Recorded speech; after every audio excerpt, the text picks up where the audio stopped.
बिस्मिल्लाहिर्रहमानिर्रहीम। अस्सलामुअलैकुम दोस्तों, क्या हाल चाल हैं।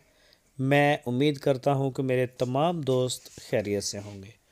तो दोस्तों, जवेद भाई एक नायाब गाय लेके आए हैं। बड़ी प्यारी गाय है माशाल्लाह। चेक करें जी, छोटा बच्चा चेक करें। बछड़ी दी है इसने, दूसरा सुबह सुई है। और छोटी बछड़ी है पूरी। नाफ झालर बछड़ी की पूरी है। चेक करें जी, इस वक्त 12-13 लीटर दूध दे रही है 2 टाइम का। तो जवेद भाई का कहना है कि हम दूध वो बताते हैं जो उसका पूरा होता है, हम पूरा दे सकते हैं। तो बिल्कुल वो झूठ नहीं हम बोलते कि इसका 18 लीटर दूध है, इसका 26 लीटर दूध है।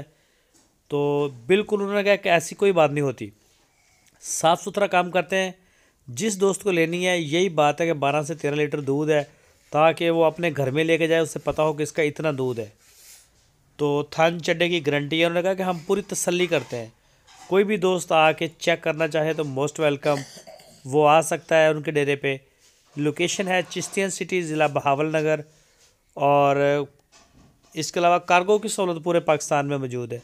जहां आप चाहें पूरे पाकिस्तान में अपने घर बैठ के आप कार्गो करवा सकते हैं। और बड़ा अच्छा माशाल्लाह साफ़ सुथरा काम करते हैं। आप चेक करें या ऑनलाइन मंगवाएं, या ऑनलाइन आप इसकी चवाई चेक कर लें, दूध पूरा कर लें, जैसे भी आप तसल्ली करना चाहें। तो DGF लाइफस्टॉक से बेहतरीन प्लेटफॉर्म आपको नहीं मिलेगा। ये आपको बड़ा बेहतरीन प्लेटफॉर्म मिलता है कि आप तसल्ली के साथ जो है जानवर की चेक कर सकें। चाहे आप 4 दफ़ा चेक करें, 10 दफ़ा करें। और फिर पैसे का कोई मसला नहीं कि कोई फ्रॉड का नहीं, कोई चक्कर का नहीं। चाहे आप बैंक में ट्रांसफ़र करें जवेद साहब को, चाहे आप आके उनको हाथ में कैश दे दें, तो भी मसला नहीं है। 2,15,000 रुपये डिमांड की उन्होंने इस गाय की। 2,15,000 रुपये। इसके अलावा उनके डेरे पे और भी काफ़ी गाय खड़ी हैं। जिस तरह का भी जानवर आपको चाहिए होगा इंशाल्लाह उनके डेरे से आपको मिलेगा।